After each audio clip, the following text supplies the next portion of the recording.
Oke, bismillahirrahmanirrahim. Assalamualaikum warahmatullahi wabarakatuh. Welcome back to my YouTube channel. Jangan lupa like, comment, dan subscribe ya. Nah, di video kali ini aku bakal sharing mengenai ASI, teman-teman. Nah, sebelum kita membahas lebih jauh lagi mengenai ASI ini, kita harus tahu dulu nih, pengertian dari ASI itu apa sih? Nah, teman-teman, singkatan dari ASI itu air susu ibu. ASI ini dihasilkan dari tubuh ibu. Jelas ya, teman-teman? Nah, ini merupakan sumber makanan bagi bayi yang diproduksi oleh kelenjar payudara ibu yang mengandung banyak sekali unsur gizi lengkap untuk memenuhi kebutuhan bayi secara optimal. Nah, di sini ada air susu ibu. Nah, iya kan? Untuk pertumbuhan dan perkembangan bayi. Nutrisi dari ibu di situ kan ada kemasak. Jadi, teman-teman, nutrisi dari ibu itu akan meningkatkan apa, teman-teman? Masa atau berat badan janin. Nah, teman-teman, ketika di dalam kandungan, janin mendapatkan nutrisi dari ibu melalui plasenta, atau orang awam bilang itu melalui ari-ari. Sedangkan bayi mendapatkan nutrisi dari ibu ketika sudah lahir, kan jadi bayi tuh. Jadi mendapatkan nutrisi dari ibu melalui air susu ibu, teman-teman. Mudah-mudahan jelas ya. Oke, teman-teman, misal nih ada ibu-ibu yang belum lahir juga padahal sudah cukup bulan. Ketika usia kehamilan cukup bulan tetapi belum juga ada tanda-tanda persalinan, maka kemungkinan akan terjadinya penghapuran plasenta, teman-teman. Nah, penghapuran plasenta ini akan menyebabkan terganggunya kinerja dari plasenta itu sendiri. Selain memberikan asupan nutrisi, plasenta ini juga berguna untuk menyediakan oksigen, juga melindungi bayi agar senantiasa sehat dan bebas dari serangan virus atau kuman yang mungkin ada di dalam tubuh ibu. Itu sebabnya kesehatan plasenta atau ari-ari ini penting untuk janin. Nah, gimana sih kita mengetahui kesehatan plasenta ini ada penghapuran atau tidaknya? Jadi kita bisa cek melalui USG, teman-teman. Karena USG ini bukan hanya untuk melihat jenis kelamin bayi, tetapi juga untuk mengetahui, untuk memantau bagaimana pertumbuhan dan perkembangan bayi. Seperti dari berat badan bayi sesuai usia kehamilan atau tidak. Lalu dari plasentanya, masih sehat atau sudah ada tanda penghapuran?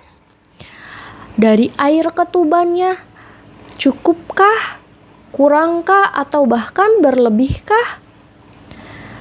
Nah, teman-teman, ketika sudah dilakukan USG, sudah ada hasilnya, maka akan ada tindak lanjutnya. Tindak lanjut ini biasanya dikonsultasikan dengan dokter SPOG, teman-teman. Oke, teman-teman, mungkin pembahasan yang tadi cukup sampai di situ ya. Semoga teman-teman paham. Jadi intinya untuk teman-teman yang usia kehamilannya sudah melebihi hari taksiran persalinan, harus waspada, harus segera diperiksakan atau dikonsultasikan dengan dokter kandungan ya. Oke, teman-teman, kita kembali ke ASI. Di sini ada keuntungan menyusui. Nutrisi yang sesuai mengikuti usia bayi. Nah, di sini ada ASI ibu dengan bayi prematur sesuai untuk bayi prematur karena mengandung protein, antibodi, IgA, kolesterol, asam lemak lebih tinggi dibandingkan ASI dari ibu yang bayinya cukup bulan.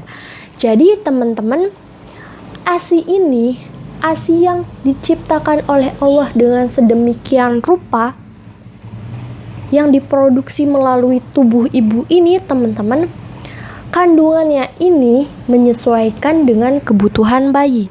Jadi ketika teman-teman nih lahiran dengan kondisi bayi prematur, membutuhkan protein, antibodi, IgA, kolesterol, asam lemak yang lebih untuk bayinya, maka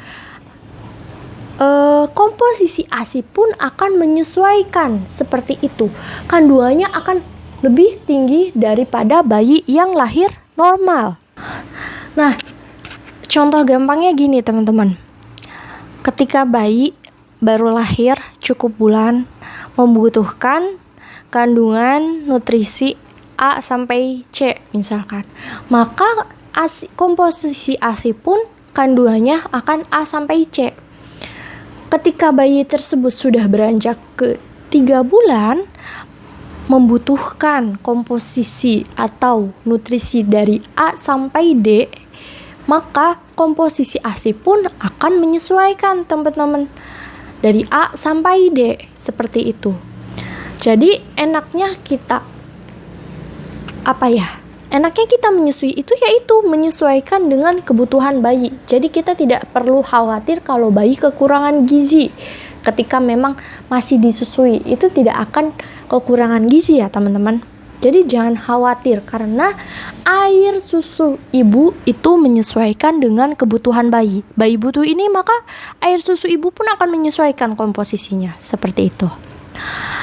Oke teman-teman, di sini ada menciptakan rasa nyaman dan aman ketika bersama ibu. Jelas teman-teman. Kenapa? Karena ketika kita menyusui bayi, maka akan ada hubungan, akan ada kontak teman-teman. Ada kontak mata, ada sentuhan kulit dengan kulit, dekapan. Itu pasti meningkatkan apa teman-teman? Meningkatkan hubungan psikologis antara ibu dan bayinya. Seperti itu. Jadi, gizi yang cukup dan sesuai untuk bayi. Seperti yang tadi, menyesuaikan dengan kebutuhan bayi yang tadi. Mengandung zat pelindung terhadap infeksi. Oke, teman-teman. Jadi, apa tadi? Karena di dalam ASI tersebut terkandung sel darah putih dan antibiotik yang dipergunakan sebagai perlindungan tubuh dari infeksi. Berbeda dengan susu formula, teman-teman. Susu formula tersebut tidak mengandung sel darah putih dan antibiotik sehingga tidak terdapat perlindungan terhadap infeksi, teman-teman. Jadi rawan terkena infeksi. Lalu di sini mengurangi prevalensi gigi kropos. Jadi teman-teman, beberapa pakar mengatakan bahwa ASI bersifat non-kariogenik, yang berarti bahwa ASI tidak dapat menyebabkan kerusakan gigi.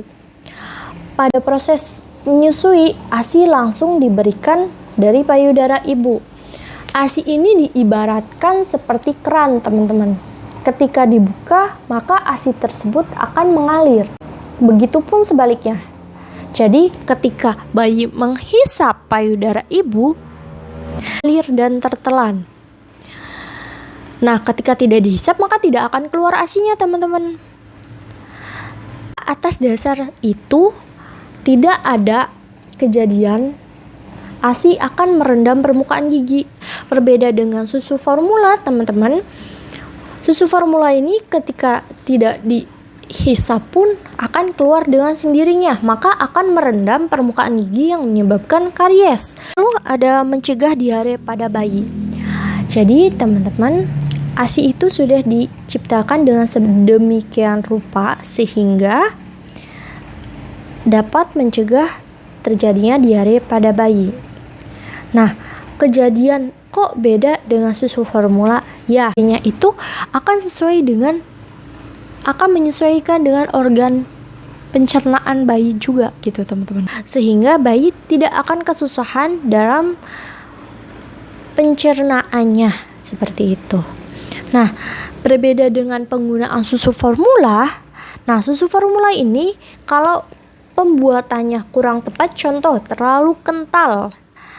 Terlalu kental ini karena airnya terlalu banyak atau susunya yang terlalu banyak, dapat membuat usus bayi susah mencerna, sehingga sebelum susu dicerna oleh usus akan dikeluarkan kembali melalui anus yang menyebabkan bayi akan mengalami diare. Jadi hati-hati untuk teman-teman yang memberikan bayinya susu formula. Harus disesuaikan kebutuhannya, jangan kelebihan, jangan kebanyakan, karena akan menyebabkan diare. Salah satunya itu akan menyebabkan diare, teman-teman. Oke, teman-teman, thanks for watching.